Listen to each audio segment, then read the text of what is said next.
we're going to be, as I said, exploring how documentary film can contribute to community history, the role that documentary film can play, and possibly what you'll be hearing today might inspire you to take advantage of video and, as a means for documenting communities that you're interested in yourself. You'll hear how both of our speakers started, and maybe that'll be an inspiration to you to do it as well. I'm really honored to chair this panel, and there are at least two reasons right off the bat for that.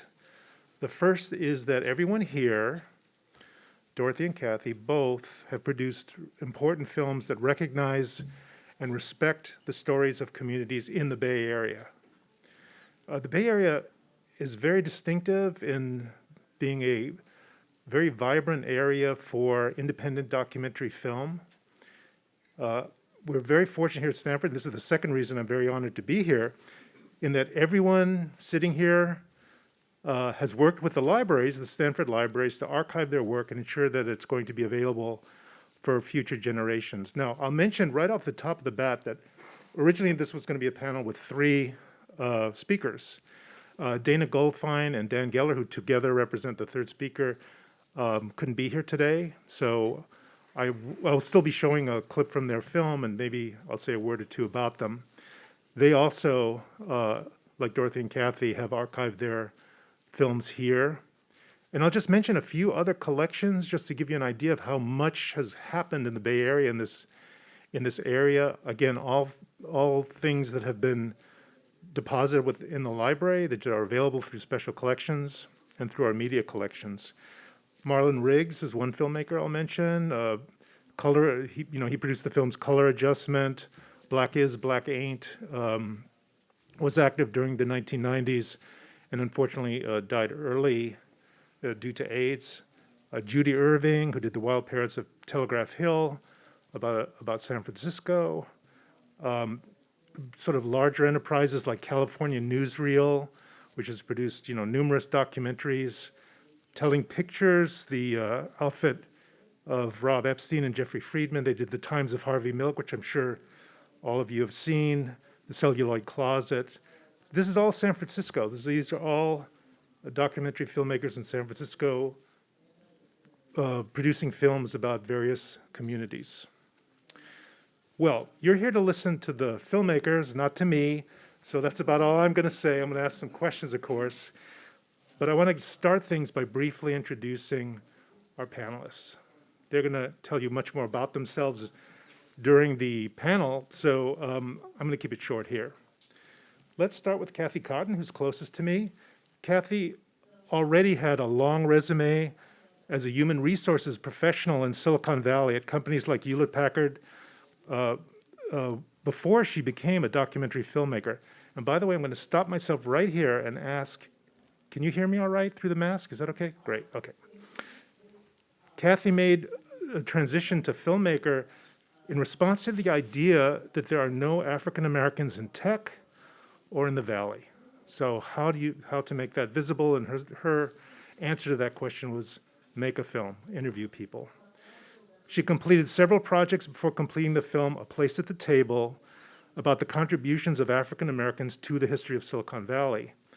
Kathy has since then created and hosts the Cottontales podcast. This series tells the stories of successful African Americans, really in a lot of walks of life, not just what you would think of as tech, right? Just a lot of really interesting people. Next to Kathy is Dorothy Fadiman. Dorothy is a filmmaker as well, a director, a producer. Her films focus broadly on social justice and human rights. The catalyst for Dorothy's film career was an illegal abortion she went through in 1962, which much later led to the film When Abortion Was Illegal, Untold Stories. It was nominated for an Academy Award in 1993. She's made films since the 1970s. Several, if not all of her films touch on communities in different ways. I'm just going to give you two examples right here, and I'm sure she'll talk about more. One is Butterfly Town, USA, which is about a community of activists seeking to restore a monarch butterfly sanctuary in Pacific Grove. And another, which you'll see a clip from today, is World Peace is a Local Issue, which was about the efforts of citizens in Palo Alto to convince the city council to adopt a nuclear weapons freeze resolution. Okay? Now I'm going to introduce our third speakers, just so that you know about them. They're not here, but I'm going to introduce them anyway. Dayna Goldfine and Dan Geller represent Geller Goldfine Productions, and for more than 25 years, they have created together a series of critically acclaimed multi-character documentaries. I'm going to mention two projects of theirs. The first is Frosh, 9 Months in a Freshman Dorm. That was released in 1994, and it followed the lives of students in a co-ed multicultural dorm here at Stanford, okay? It was followed by Now and Then from Frosh to Seniors. They came back to campus and intensively interviewed, I think, about 10 of the students who were by then getting ready to graduate. And the second project I'll mention is Something Ventured, Risk, Reward, and the Original Venture Capitalists, which is about, venture capitalists, right? The interviews behind this film have been archived at Stanford. We did that in collaboration with the Smithsonian Institution. Okay, so this will be a Q&A session with Kathy and Dorothy. We're not going to do standard presentations, but we are going to show some of their work. Basically, we'll be talking about what the medium they work in brings to community history. And since, again, these are filmmakers, let's start with examples of their work. And I just want to prompt them with quick questions. With Kathy, could you set up the clip that we're going to show? And I'd like to ask you if you could tell us who we're seeing in the clip, and why was it important to you to interview them? Yes, we're going to see a woman named Mary Sutton, who's in her 80s now, but she was the first African-American woman to be hired by Lockheed to work on their Polaris missile. And at the time, there was no such thing as software. And this woman introduced software into that whole manufacturing process. And it's been used not only by Lockheed, but by Motorola, TRW, and she was hired by those companies to come in and set up those protocols for them. The second person is Wilbur Jackson, and he works for IBM. IBM was a unique company in that they recognized the talent they were recruiting out of historically black colleges. And they gave these people that came from those colleges recognition. They paid them well. They also put their name on the patents, so they made them feel as if they were part of the company, and consequently, it paid off for them, because Wilbur, in this little piece, he talks about how he established the law regarding proprietary information here in Silicon Valley. When I came to work for Four Phase, which became Motorola down here, there was no proprietary information. If you had a piece of software, which was usually a floppy disk, and I mean floppy, it was not, okay, it flopped. You could just pass it to the person next door and they could use it, and no, there was nothing. It was open source, actually. So the idea of protecting some of their software came into play. And so Wilbur led the group that established those laws, and he'll tell you about that. And then he also tells you about, now we can you can sell a computer, and it can there's a little piece of software you can put in it, and it'll work for Japanese, it'll work for Germans, it'll work for anyone. Well, Wilbur was led that team that changed all of the protocols within the software to make it possible to work across platforms like that. So those are the two people on there. But and I wanted to bring them up because I wanted to show you that they literally changed the world for us. and yet their names are never mentioned. There's never been a picture taken of them in regards to what they did as a living. And one of my premises of this film is that we made a significant difference. What significant difference do you think you made at, say, at Minolta or TRW or Lockheed? I think the biggest was at Lockheed. Before I got there, software was still kind of a mystery, you know. And so I brought this thing called software configuration management and quality assurance, and which nobody understood because, you know, they couldn't put their fingers on it. They were used to hardware. And so I set up that discipline, if you will, which is very much ingrained in the company now. And all of it was from my initial setup of that program. That's probably one of my legacies at Lockheed. At Minolta, I was the first black, first female manager in all of Minolta, including the Japan offices. And so I was kind of different, you know, people would come out from Japan and look at me, you know, they'd say, where'd she come from? What? So anyway, I was a manager of test there, so. You know, one of the complaints that we get from the young people that we recruit.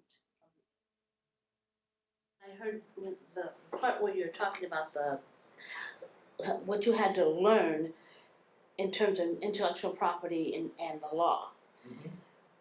It sounds like it was unknown to everybody. It was. So Brand new field. the work you We did had to there. teach the lawyers. That's where I'm headed. Yeah. When you were in that sphere, the work you did was the basis for probably a lot of the litigation that went on after you left that. Absolutely. Right? In fact, one of our attorneys wrote a textbook during that process that was in turn used by students that were studying law in college, because it was cutting edge. It was brand new. There was no previous precedence for any of that, and we had to go through the process of discovery, understanding, and ultimately perfection. You know, being able to say these are things that need to be done from a technology point of view to make it better. You know, not just from a asset protection point of view, but also from a usability point of view, make the product more usable. Right. So I really enjoyed it. But see, that's the kind of thing I want to bring out, is that we were at the table when these things were being developed. Oh, yes.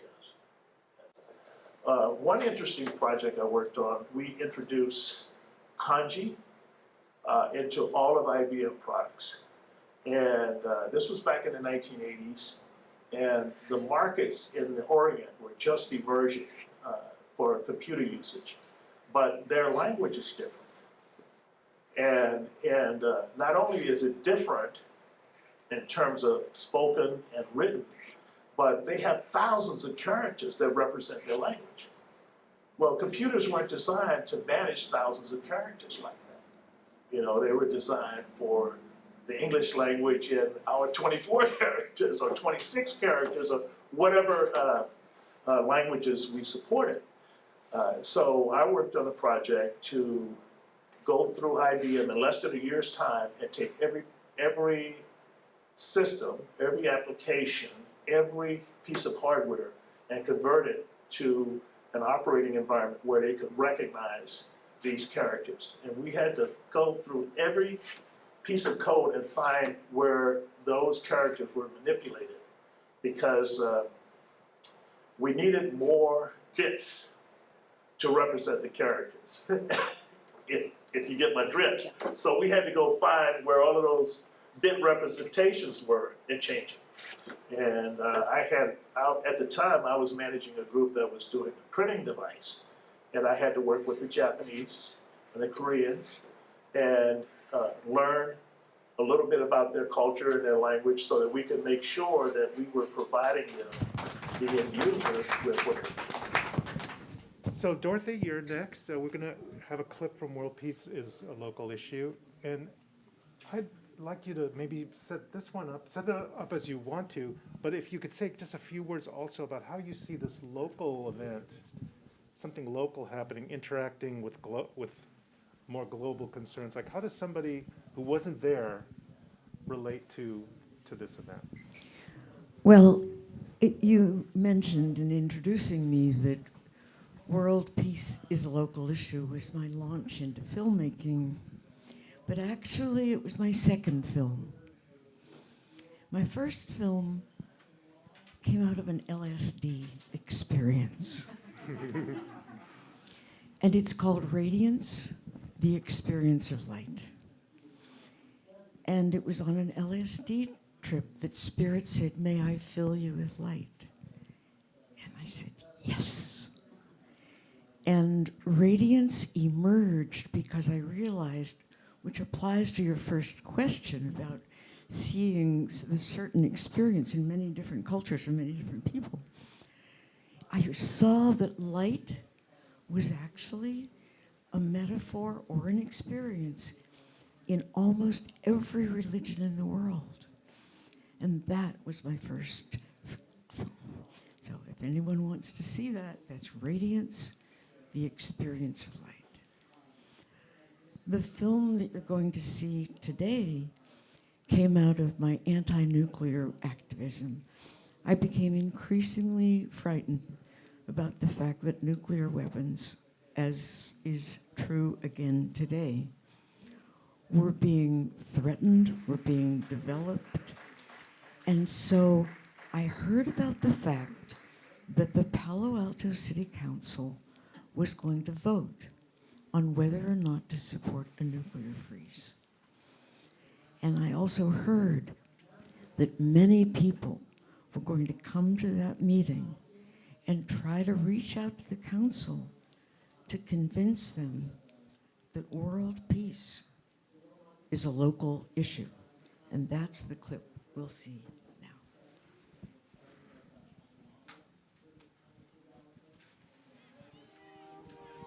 The citizens have come to the meeting to ask the council members to support the nuclear freeze resolution.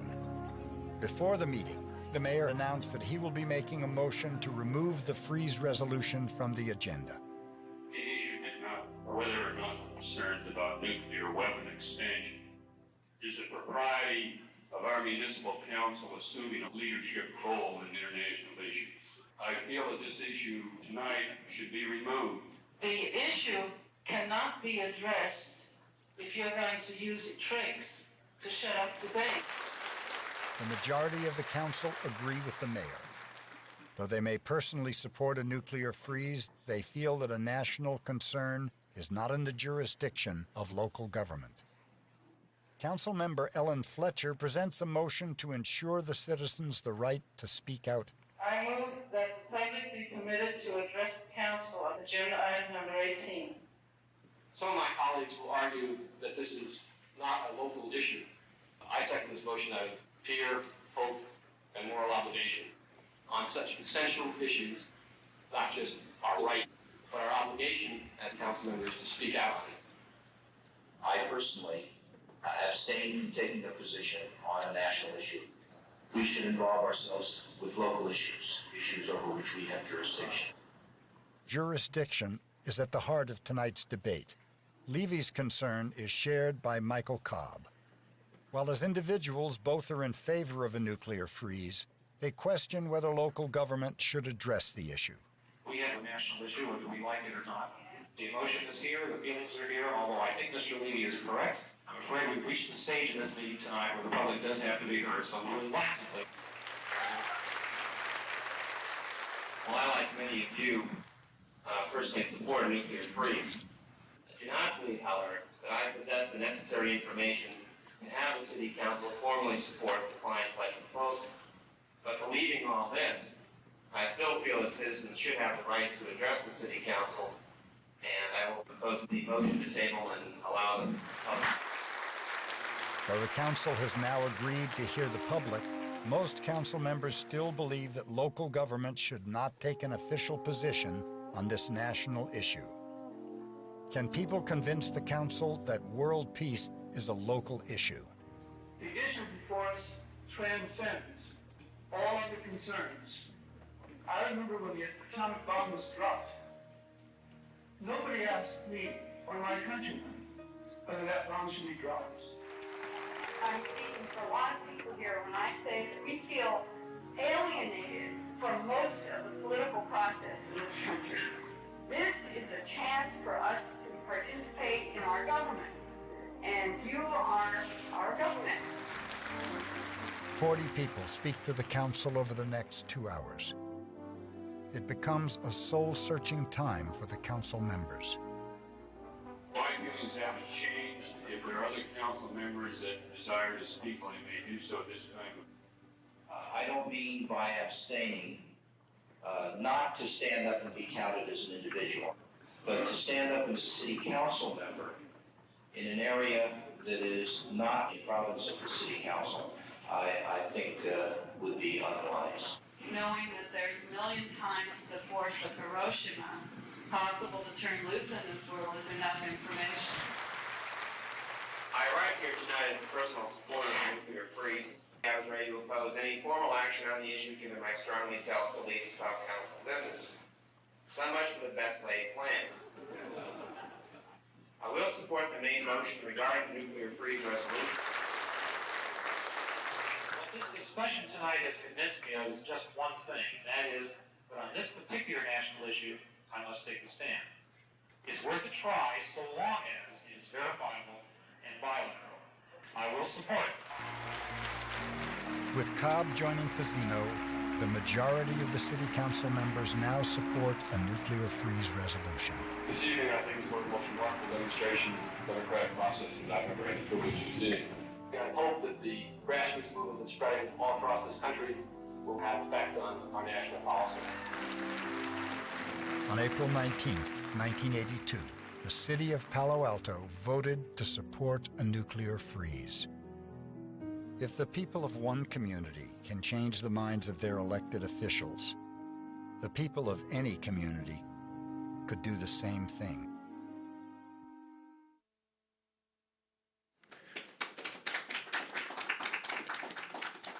You can see why I'm re-releasing it now, because I want people to know that we do have a voice, and there is definitely a threat of nuclear activity in the air. So I want my intention was to empower. And incidentally, to shoot that film, I'd never shot anything before in my life. But when I heard about the meeting, I picked up a 1/2-inch VHS home video camera, and I went to that meeting, and I shot my heart out.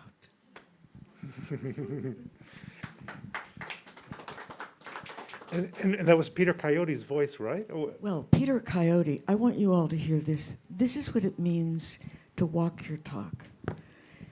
Peter Coyote is very, very busy, and he's narrated 3 of my films, and I wanted him to narrate an update of this. So I wrote to him over and over and over. I wrote him 5 times, and I didn't hear from him because I know he's doing some major productions. So then I wrote him an email, and in the subject line I put $1,000 to record 1 minute of narration. And he wrote me back.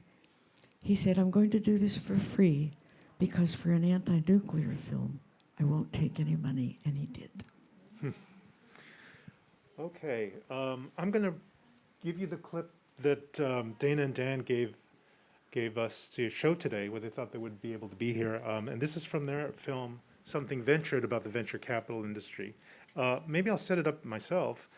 by saying that, venture capitalists, what kind of community is that? Why do a film about that? Why show that even today? I mean, these are rich, mostly white guys they're all really established, they're all wealthy. But it turns out, especially once you get, more 50 miles away from Silicon Valley, people don't know who venture capitalists are. I mean, those names are not household names. Venture to say, wow, okay, that most people, especially outside this region, don't even know what venture capitalists really do and what's involved in that. So this is an attempt to show this community of people who mostly aren't known and whose work mostly is not appreciated in most parts of the country in a documentary form. So I'll show you the clip now. Let's see. We are now entering our fourth generation of computers. Difficult problems which once required 30 hours of work by a computer as large as a house can now be solved in 12 seconds by a computer no bigger than a bathtub. In 1976, the computer was about to get personal, expanding beyond the government, institutions, and businesses to enter the home. For venture capitalists, this represented the opportunity of a lifetime.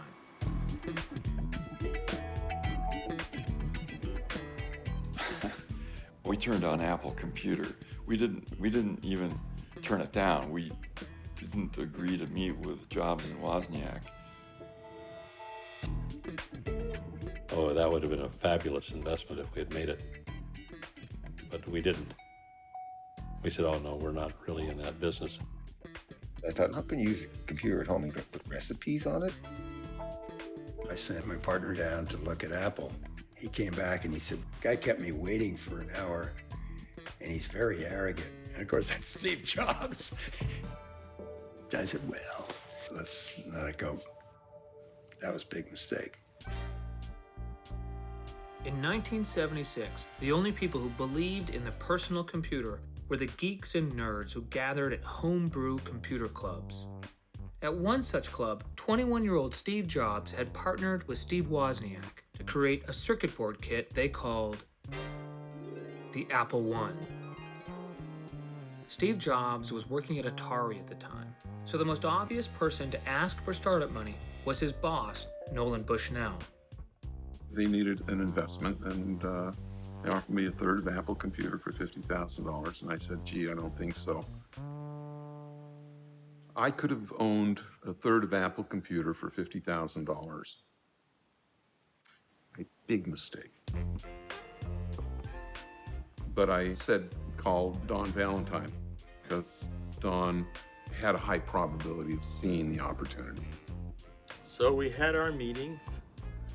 I went to Steve's house and we talked, and I was convinced it was a big market just embryonically beginning.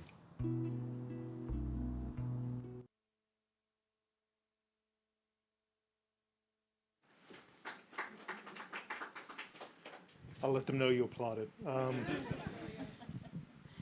So now we're just going to proceed to just conversation. I have a couple questions for you, both of you, and let's start with a really, really general one.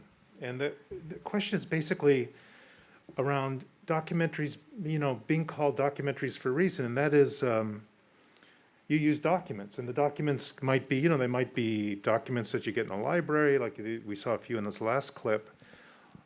But of course, there's also the interviews that you do with people. Using documents to tell a story sounds an awful lot like being a historian to me. And I just wondered, do you feel an obligation when you do a documentary? Are you thinking about them as part of a historical record? Is that part of what you set out to do? That these documentaries will, for example, the Palo Alto meeting, that the footage that you have of that is now a record of that meeting. I don't know if there's anything as rich as that anywhere else. But do you think of that, is that part of your thinking about the project that you're doing? I can answer that first. The answer is no. I'm very connected to intuition. And so I follow what feels like I need to do or want to do or what's calling me. As far as where it goes and how it's used, I'll never know. It just so happens that World Peace is a Local Issue, the film you saw a clip of, was shown in both houses of Congress, co-hosted by Ed Markey and Mark Hatfield, not long after we produced it. But that wasn't the intention in producing it. The intention in producing it was capturing a moment in time that I felt might be historic. So I think it's important for a documentary filmmaker to step back from where it's going to go and what's going to happen with it to what's happening now. It's a very Zen task, being a documentary filmmaker. It's about being in the moment. I think my approach was more out of anger, because I had just watched a CNN program called Blacks in America, and the moderator was here in Silicon Valley, and she was at a venture capitalist meeting, and she said, you know, there's no black folks in this room. And one of the gentlemen said, well, there are no black engineers in Silicon Valley. And I, at the time, was actually recruiting for Hewlett-Packard at historically black colleges. So I knew there were black engineers in Silicon Valley. So like Dorothy, it wasn't about what will happen to the film in the future. I've just felt this is information that people need to know. And the most effective way to get through to people nowadays is visually and with audio. People aren't reading, they use audio books. So there goes my podcast, right? So I thought, well, the quickest way to get the message out, and that had been my experience. I've been a trainer. I started a little training company, and I found that my classes were more effective if I had a PowerPoint presentation or a video that I put together. And so I thought, okay, I'm going to make this documentary about African American pioneers in Silicon Valley, because those were the people that I knew, and I also knew they weren't going to be here much longer. So let's get this record straight. And so I went back to primary sources, and I feel that because the words are coming out of their mouth, you know, there's some truth, there's all truth to it, and it can be confirmed, and it's not something I made up or argued about or had a discussion about. These people exist, and here they are. So that was my reason for it. But now it's like a Trojan horse. The little film is sitting there, and I get all these calls. Are you Kathy Cotton? Are you the one? I'm thinking, oh my God, what have I done? But it's been a great move for me. Now, for both of you, this was first or second film. You were just starting out. You probably neither one of you considered yourself a filmmaker at that moment, but you were reacting out of a personal feeling about what the importance of something, right? What was the transition of feeling empowered as a filmmaker, of getting, feeling like you would be able to tell your story that way? Well, my first film, actually, I went to a Chamber of Commerce meeting and stood up and said, anybody that would like a film about their organization, I'll be happy to make a film for you. And so the Head Start program in Alameda County said, we'd like one. And so I made them a 15-minute promo. And they were so excited to see themselves on screen, and the message was with the kids and all and whatever, and I just got a thrill from doing it. So the next project, I did Head Start 50-year anniversary up in Portland, Oregon. They got the word that I was doing this for Head Start. Now, they actually paid me. So then I really got excited. And then while I was there, I did a documentary on the Deltas. My sister was a Delta sorority. Did work with them. And then my son has a band called Cheese Balls. So if you ever see him on Facebook, go see him. He's good. But anyway, he'd been in business 25 years, and he said, Mom, I really like a video about my band. And so I made a documentary about the band. And let me tell you, every time I did it, I probably learned so much more about myself, and than they would ever know. But I learned so much from each person that I interviewed, and then each person that I would interview would give me another subject, and I felt I could make documentaries for the rest of my life. What I've found, if you go to my website, concentric.org, concentric circles, you drop a pebble in a pond, it goes out and out and out and out. Concentric.org is every film after these first few that I mentioned began with an experience I had. I went to the back alleys and I came to Stanford Hospital with 105 fever and peritonitis, blood poisoning. And they saved my life. And I was quiet about that for decades. But in 1990, when it looked like then President Bush might make Roe v. Wade go away then, now that was 30 years ago, I realized that I had to make a film when abortion was illegal. Untold stories. And that is being re-released now, because a lot of these issues, which are at the heart of human experience, don't go away. And fortunately, if you have a documentary film, you can offer it again. And I'm giving footage, thanks to the Stanford Project, of how you archive our footage, to filmmakers all over the country who are trying to tell the story of the danger to abortion rights now. One of the most inspiring films I made, which was very interesting how it happened. My children went to Peninsula School, which is a wonderful free school with a lot of freedom and no grades. You call the teachers by their first names. And I wanted to make a film about that school. And when I began showing works in progress, it's important for those of us that make films to get feedback. People would say, but what about public schools? So I went to KTH, a PBS station, which is no longer in existence, and they paid me to go around the country to go to public schools, which I found, I did a lot of research, all over the country, which had these kinds of programs. Because unless I showed examples of public schools, which had a certain kind of freedom, people said, well, that's just a private school. And that film, Why Do These Kids Love School? Just think of the title. Why? It makes me want to cry, because a lot of kids don't love school. Why Do These Kids Love School? Became a primetime PBS special, not because I filmed Peninsula School, because I found that way of being in public schools around the country, and it was very important, since there are few black children at Peninsula School, to find schools that were largely or even primarily black, so that people could see this is possible in a wide range of settings. That's a good segue to the next question I have. This conference is about community, it's about local. A lot of what you're talking about, and also through your interviews, is more, the word I would use is more personal, than local, right? So Both. how do you, both, yeah, and how do you bridge that personal way? I imagine empathy is maybe a relevant word there. How does that figure? And Dorothy, you look really ready. Yeah. Well, no.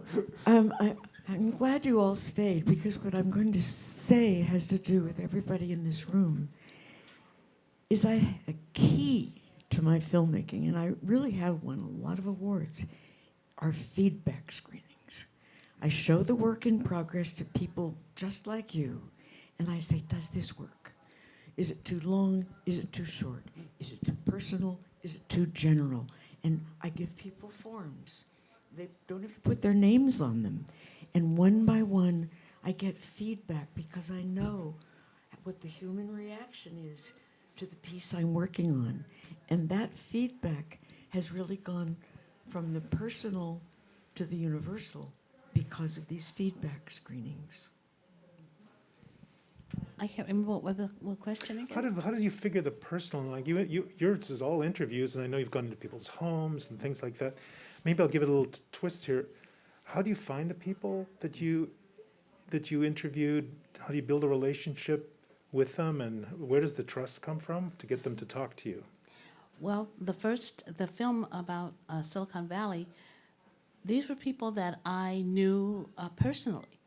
I met them through this organization called PABA. So in that film, I introduced PABA. PABA is the Peninsula Association of Black Personnel Administrators. And so I show that was key to bringing in African Americans into Silicon Valley. And from that group is where I found Wilbur, and I found Michael. I found, in fact, on the little piece that we had to shorten this piece, but at the end, there's a young man here at Stanford making a difference every day. His name is Brian Brown, Professor Brian Brown. He is my personal friend's son. In fact, when he starts our podcast, he says, you know, Kathy, I've done interviews with people that know me, but not people who know me, you know? So really, I find my subjects from friends and neighbors, or someone who says, I know a guy who used to go down into the ground with the, was it Project 54 or whatever, in the desert for the atom bomb. Oh, it was a whole bunch of black engineers down there, and you're going, who is this guy? So you start finding people just by just talking to them.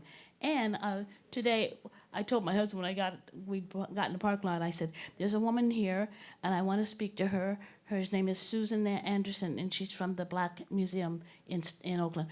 I'm going to introduce myself. That's the other way I find people. I just go up and introduce myself and give them my card and tell them I want to have an interview. So. And I want to add that some of the people who are most reluctant to be interviewed because they feel it's private, but they think it's important, as the result of the interview itself and giving them a chance to speak out and be heard, they just want to go on and on and on. I might have said, interview you for half an hour, and they want to talk for 2 hours, because once they know they're being heard, it just opens the floodgate. I think there's a realization that hits them too, and they finally realize that they've done some things in their lifetime that they never thought about before. Work. Yeah. Well, the other thing that Alan and I discovered, I was talking to primarily engineers. Engineers are not movie stars. They are problem solvers, and so they don't even think about what they're doing. In fact, Wilbur, he just started talking about how he had changed the world there, because I asked him a simple question, well, what do you think you did that was really important? And did he start talking? I mean, there's hours of tape of this guy, but he was just an engineer, and he didn't think about changing the world. He was going to solve the problem. So they solve it, and they move on to the next one, which may be another thing. But here's another thing, though, I discovered. A lot of them are working on projects. A lot of them were working on projects that were highly sensitive. They could not talk about it, particularly Lockheed, Fairchild, Hewlett-Packard in some parts, some divisions. So there's a gentleman on my film named Roy L. Clay, and his son says, we never talked about anything that Dad did at the office, and we didn't even know he had a job. We would take him up to these 2 trailers up on Sand Hill Road, and we'd drop him off at 8 in the morning, and we'd pick him up at 7 o'clock at night. That's all they knew about Hewlett-Packard, because they were little boys when this was going on. So a lot of things that, and Mary, she never mentions who she did this work for. She did it for Lockheed, but she was actually working on the Polaris missile, and I got that out of her. Questions from the audience? I'm going to ask you one more question, and then I'm going to hand it over. This will be a segue to get people involved, I hope. It's a practical question. If somebody decides, you started in different ways, you were inspired in different ways, but if somebody comes to you and says, this is great, I think I know of an event I would like to do something with, this sounds like a technique that I could use, what would your advice be to somebody who wants to do something like what you did, that was inspired by you? Well, you don't need high-end footage to get started. What you need is people who are willing to speak the truth and speak to you directly. And that can be a microcosm, because if other people see that what you're capturing has power or has value, then it expands. And I have written in my last 40 years about 500 grant proposals, and I have raised a ton of money, but it all began with an idea and some footage that got the idea. It sparks. And that's what you have to really trust. You don't need high-end footage, you don't need high-end cameras, you don't need fancy people, but you need the power of an idea that's alive, and that sparks the next level. Kathy, what about, do you have an answer for that one? I think you need a great idea, and you also have to fill a need in society right now. And I believe, just in my feeling in the last 5 years, this is a time for our people of color to come forward and start telling their stories from their perspective. And I think the world needs to hear this. And proof of it is that we're getting all this blowback about embarrassing children in school because we're telling our stories. Well, that tells me we must be telling some really good stories. I like that. Okay, so that, enough of me. What questions do you have for Dorothy and Kathy? Go. I do Okay. oral history, and there's an oral history I really want Stanford to have, which is with Judge Thelton Henderson, who was the dean of what was then called Minority Affairs at the law school, recruited Ladoris Cordell and others. But to the last question about how to get people talking who may be quiet, with Judge Henderson, I was told by his friends that he would be very humble and not want to speak to his accomplishments. And what I do is I do a lot of background interviews. And so by doing that, I feel like I'm creating a community. It already exists, of course, because these are the people in this case who knew Judge Henderson well. But it also allows me to say, Judge, I will not be able to face your friends if I don't ask you to really speak to this accomplishment, not by telling me it's pure luck, but by explaining, how it is that you became, so-and-so, a judge, for example. And that brings these people into the room with us, and it allows me to be maybe a little bit more familiar and insistent. And I have found that's a very effective technique. I don't know if both of you do background interviews where you, as part of your research. Meaning background interviews of their friends? Friends and colleagues, and I don't record them, I take notes. Yeah. Yeah.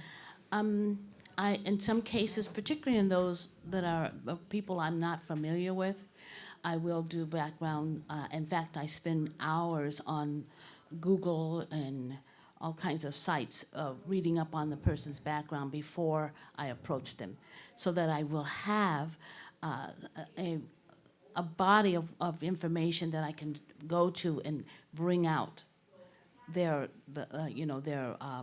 answers to some of their questions. And here's the thing, if you don't understand what they do, then how do you ask the question? So I really try to come in with some understanding of what they actually have done and what they've done in the past, what they're doing now.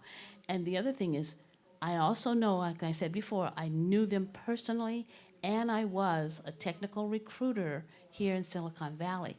So I learned how to ask those questions to get there. In fact, if I had to interview someone for a position I'd never heard of before, like electrical, nuclear, whatever, I would go to the manager that wrote the requisition and say, okay, what are the key words that are going to tell me that this person is answering my questions correctly?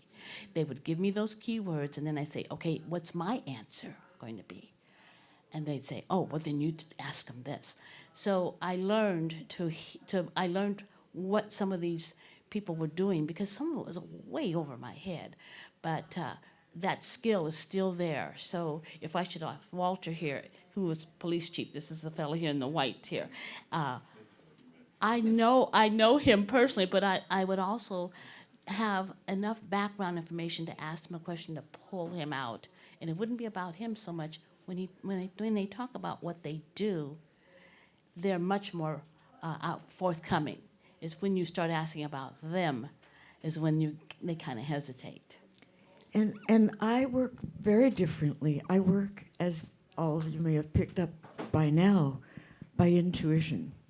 So when I'm doing an interview, I don't often have a lot of information.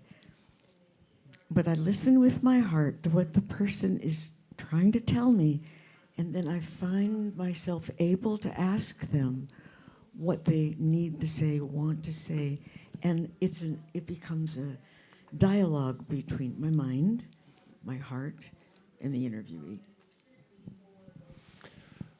Walter, is your question now? Well, it's not exactly a question. You probably answered a question I've had for about 25, 30 years. I used to pass by this strange building on Sand Hill Road. Yes. And I would always wonder what the heck was going on in that building. That's the linear accelerator, right? Yes. Well, nobody wants to talk about that. That helps me out a lot. Yeah. I appreciate that. They aren't allowed to talk about it. Another question.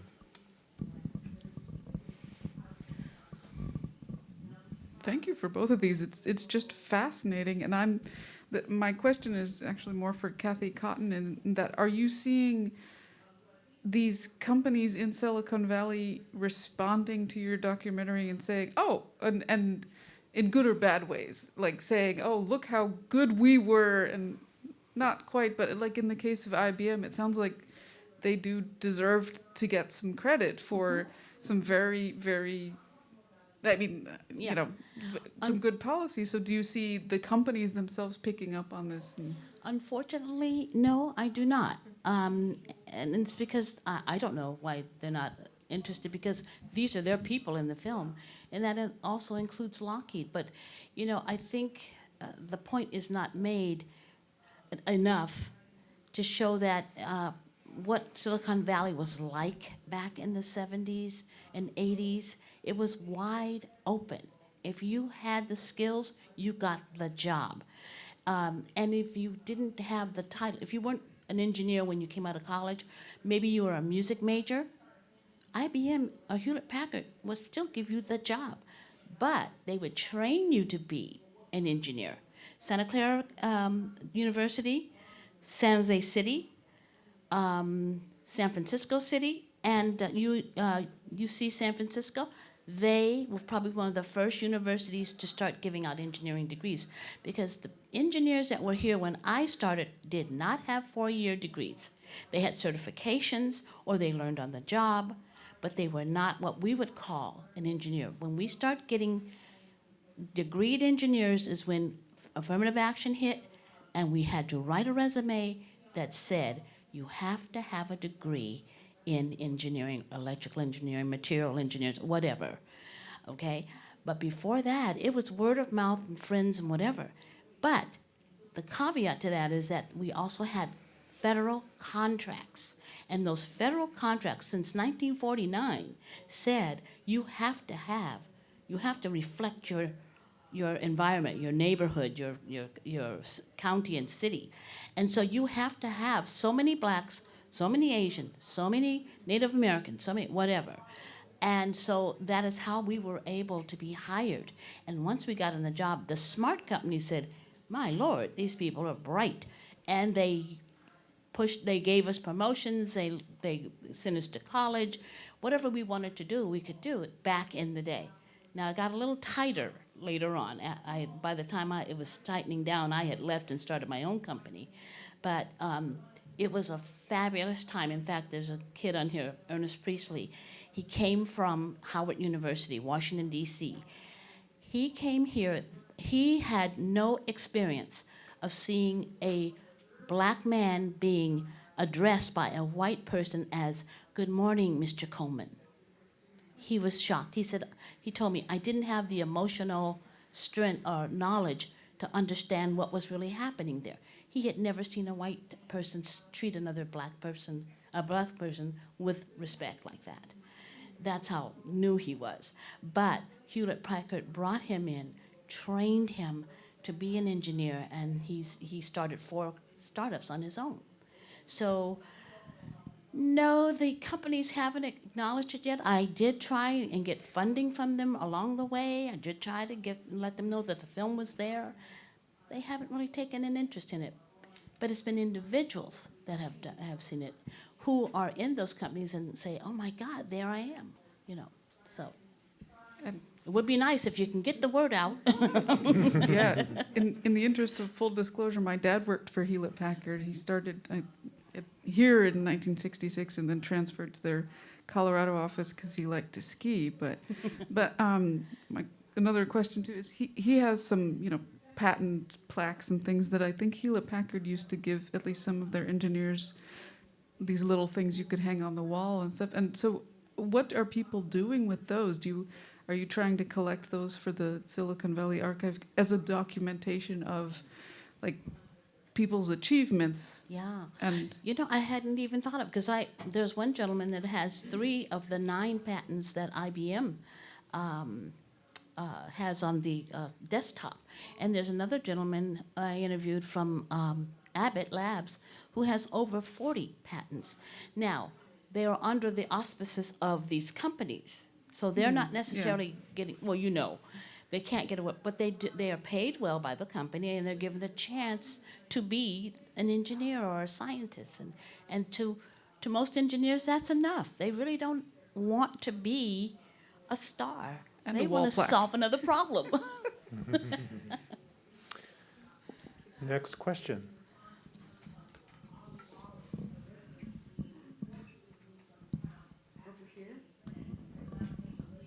Thank you. So I feel like something I've observed personally with works that address controversial issues, like both of your works, is that they're kind of either, I guess, depending on your perspective, misinterpreted or reinterpreted after they're widely disseminated. So as filmmakers, what relationship do you guys feel you maintain with your work after, by some definitions, it's no longer just yours? Well, I always consider it mine. Because no one helped me, no one gave me a dime, except my husband, of course. And I know, and he's told me, you get some funding next time. So I've always considered it my little film, but it's also my little Trojan horse. It just sits there in Vimeo.com on demand, and people see it. And then I get these incredible phone calls from this gentleman here saying, "We didn't know these people existed. Can we talk with you?" Yeah, you can. Yeah, what I do is I re-release my films on Facebook and other venues, and I pay to have them publicized, because with a lot of these films and even these issues, unless people are ignited or alerted, they don't know. So I feel, and I have enough money now to do that it pays to promote them, have them online, and have them for free. Thank you. Can I ask a question? No, I don't think so. Okay. I'm just the mic. Well, you can person. overrule me, though. Okay, so that's true. I have the mic. I hired these guys. So, we have a lot of oral histories in our collection, so a lot of audio and video collections. But one of the things that I'm always noticing whenever I need to try to tell a story with that footage is the need for kind of documentary things from the archives or photos or all of these extra pieces. And I find that part of the work really, really hard, sourcing the photos and figuring out which photo should appear when. And I just wondered if you had any kind of advice for people that are doing the kind of interviews that you're doing for your work, Kathy, but then putting it into a documentary film that tells a story. Just any advice for sourcing that? Yeah, I always use volunteers and interns to preview the footage, to do research, because people that are wanting to get into filmmaking are more than happy to volunteer their time or get paid a small amount for the opportunity to work on a project. So that's one of the things I do, is I use volunteers and interns and low-paid staff who are working their way up to do a lot of the research for me. I just don't have the bandwidth, energy, or time to do it all myself. And they're happy to do it. They learn a lot, and they're very excited when they find something. I haven't been that prolific in my filmmaking, and so, and as I said, my husband paid for everything, so I couldn't pay everybody. So most of my research was either done with in the person's home. They handed me a photograph, and I scanned it on my scanner, or I went on Google and brought it down on my desktop, and just I keep a folder of whatever project I'm on. All those photos are in there, and they're marked accordingly. So it depends on how much information is available to me by so where the sources are. The sources are online or from the person, or maybe from my own photographs. Yeah, I'm going to add something to Kathy's answer there. That is, with a community like the African American engineers and entrepreneurs in Silicon Valley, there isn't a lot of documentation to find in the archive. And that's one reason I called Kathy, was to see if interviews would be the way of opening up, through these stories, of opening up documentation, and also starting conversations with people who had never been asked for their papers. It's part of the longer story of why they weren't known, why they hadn't had a lot of information about them, through documentaries and things like that in the past. They just had never been asked. They'd never been in conversations with archives. One person who was in Kathy's film, Roy Clay, who she mentioned, really, such a prolific career. Essentially, he managed the project to build HP's first computer. He was vice mayor of Palo Alto. So he was active in that realm, started companies, all kinds of things. So, I met with him on one occasion and went down for an award that he received. So I wanted to find out about him. I found maybe a couple of grainy scans of small newspaper articles, maybe, something about, I think it was when he was elected in Palo Alto, that kind of thing. Mm-hmm. There just wasn't very much to work with for the research. So it becomes kind of a chicken and egg thing. Where do you start? If the research isn't there, well, you do the interviews, but the interviews don't have the research to do the kind of thing you were asking about. And the other thing is, let's be honest, we have systemic racism. And so once these people have done what they were asked to do, it's like, bye-bye.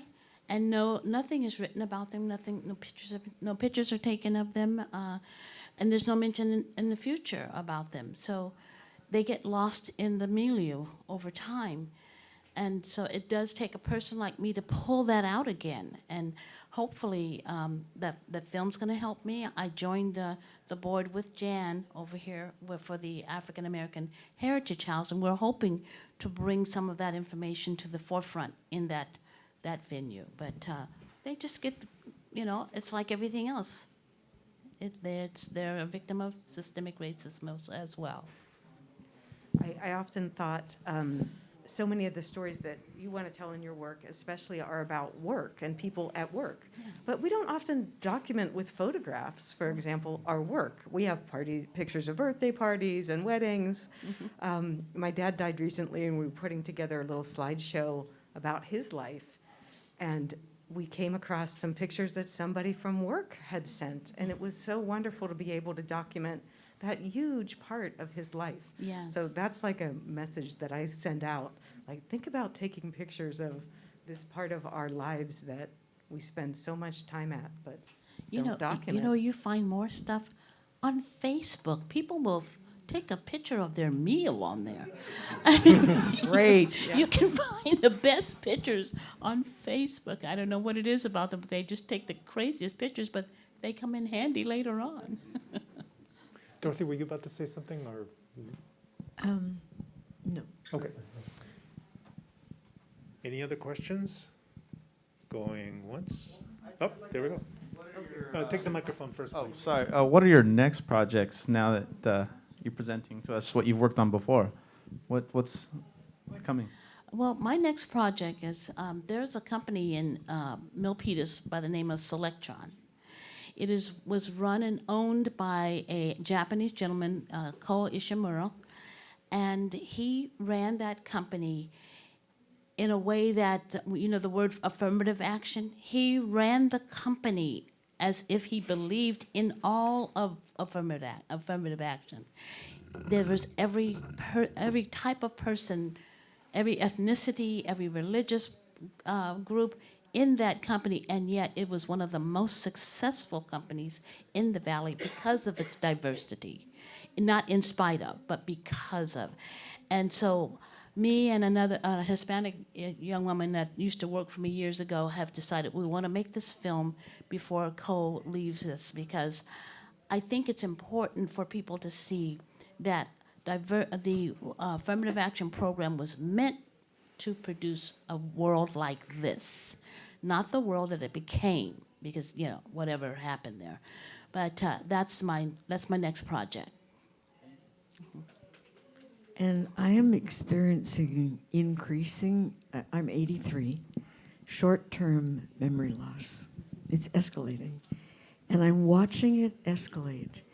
And one of my projects is to keep a diary as I consciously observe short-term memory loss, because I believe if I write about it and reflect on it, it'll bring into consciousness the part of me that can remember. And these coexist, the one that's forgetting and the one that knows. So my project is going to be a writing project. Wonderful. That's wonderful. Can I ask you to thank our speakers as we conclude?